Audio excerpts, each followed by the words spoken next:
ಅವ್ರು ಬಿಡ್ರಿ, ಅವ್ರು ಇರ್ತಾರೆ ಬಿಡ್ತಾರೆ. ಅವರು ಅವಕಾಶವಾದಿಗಳು ಇದ್ದ ಬರ್ತಾರೆ ಹೋಗ್ತಾರೆ, ಅವ್ರ ಬಗ್ಗೆ ಹೇಳಕ್ಕೆ ಹೋಗಲ್ಲ.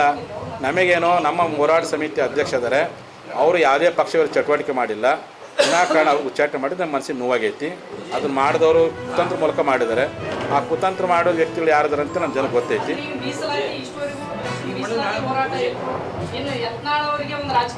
ಇಲ್ಲ ನೋಡ್ರಿ, ಮೀಸಲಾತಿ ಹೋರಾಟ ನಮ್ಮ ಪ್ರಥಮ ಆದ್ಯತೆ. ಆ ಹೋರಾಟ ಮಾಡುವಂಥ ನಾಯಕರುಗಳ ಅನ್ಯಾಯವಾದಾಗ ಅವ್ರ ಪರ ನಿಲ್ಲುವುದು ನಮ್ಮ ಕರ್ತವ್ಯ.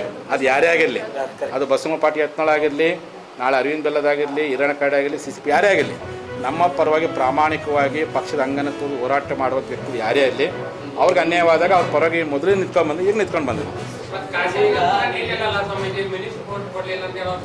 ನೋಡ್ರಿ, ಮಿನಿಸ್ಟ್ರಿಗೆ ಅಥವಾ ಪೋಸ್ಟಿಗೆ ನಮ್ಮ ಸಂಬಂಧ ಇಲ್ಲ. ಅವ್ರ ರಾಜಕೀಯ ಅಲ್ರಿ, ಅವ್ರ ಮಿನಿಸ್ಟ್ರಿಪ್ ತಗ್ತಾಗೂ ಮಾತಾಡೇವಿ, ಎಲ್ಲರ ಪರ ಮಾತಾಡಿ ಹೋರಾಟ ಇದು ನೋಡ್ರಿ, ಅದು ರಾಜಕೀಯ ಸ್ಥಾನಮಾನ, ಇದು ರಾಜಕೀಯ ಅನ್ಯಾಯ, ಇದು ಪರ ಮಾತಾಡ್ಕತ್ತೀವಿ. ಅದೇ ಅವ್ರಿಗೆ ಅಂತ ಅನ್ಯಾಯ ಅವ್ರ ಪರಗೆ ಮಾತಾಡ್ತೇವೆ, ಅವ್ರಿಗೆ ಅನ್ಯಾಯ ಆದಾಗ ಅವ್ರ ಪರಗೆ ಮಾತಾಡ್ತೇವೆ. ಅವ್ರಿಗೆ ಅನ್ಯಾಯ ಆಗಲಿ, ನೇರವಾಗಿ ನಿಮಗೆಲ್ಲ ಗೊತ್ತಿದೆ. ನಾನು ಆಲ್ರೆಡಿ ನಿನ್ನೆ ಧಾರವಾಡ ಪ್ರೆಸ್ ಮೀಟ್ ಹೇಳಿದ್ದೀನಿ, ಇವತ್ತು ಬೆಳಗಾವಿ ಪ್ರೆಸ್ ಮೀಟ್. ನನ್ನ ನಾಲಿಗೆಯನ್ನು ಹೇಳಿ ಯಾಕೆ ನಾವು ಹೊಲಸು ಮಾಡ್ಕೊಳ್ಳಿ? ಈಗ ನೋಡ್ರಿ, ಅಲ್ರಿ ಯಡಿಯೂರಪ್ಪನವರು ಮಾಡಿರ್ತಕ್ಕಂಥ ಕುತಂತ್ರ, ಅವತ್ತು ಮೀಸಲಾತಿಯನ್ನು ಕೊಡ್ಲಾರಕ್ಕೆ ಒಂದು ಕುತಂತ್ರ ಮಾಡಿದರು.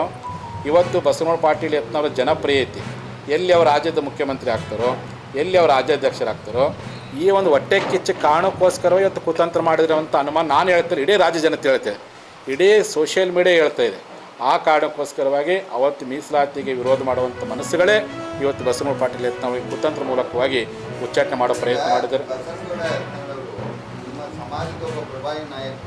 ಅವ್ರಿಗೆ ಈ ರೀತಿ 6 ವರ್ಷ ಉಚ್ಚಾಟನೆ ಆದ ತಕ್ಷಣ ನಿಮ್ಮ ಸಮಾಜ ತಕ್ಷಣ ಬೀದಿಗಿಳಿದು ಹೋರಾಟ ನೆರವಿಗೆ ಧಾವಿಸಬೇಕಾಗಿತ್ತು. ಎಲ್ಲ ಕಡೆ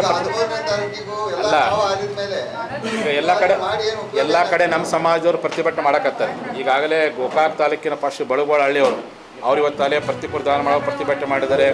ಬೈಲಹೊಂಗಲ ತಾಲೂಕಿನವ್ರು ಈಗ ತಾನೇ ಬೈಕ್ ರ್ಯಾಲಿ ಮಾಡಿ ಪ್ರತಿಭಟನೆ ಮಾಡಿದ್ದಾರೆ. ವಿಜಯಪುರದ ಪ್ರತಿಭಟನೆ ಸಮಾಜದವರು ನೋಡ್ರಿ, ಆಯಾ ತಾಲೂಕು ಮಟ್ಟದಲ್ಲಿ, ಜಿಲ್ಲಾ ಮಟ್ಟದಲ್ಲಿ ನಮ್ಮ ಸಮಾಜ ವಾಲಂಟ್ರಿ ಪ್ರತಿಭಟನೆ ಮಾಡಕತ್ತಾರೆ. ರಾಜ್ಯ ಮಟ್ಟದ ಪ್ರತಿಭಟನೆಯನ್ನು ಬೆಳಗಾವಿಯಲ್ಲಿ ಏಪ್ರಿಲ್ 13 ತಾರೀಕು ಮಾಡ್ತೀವಿ. 10ನೇ ತಾರೀಕು ಒಳಗಾಗೇ ಆದೇಶ ಪತ್ರ ಪಡೆದೇ ಹೋದರೆ 13 ಪ್ರತಿಭಟನೆ ಸಮಿತಿ ಮಾಡ್ತೀವಿ. ಅವತ್ತು ನಮ್ಮ ಅಂತಿಮ ನಿರ್ಧಾರವನ್ನು ನಾವು ಕೈಗೊಳ್ತೀವಿ.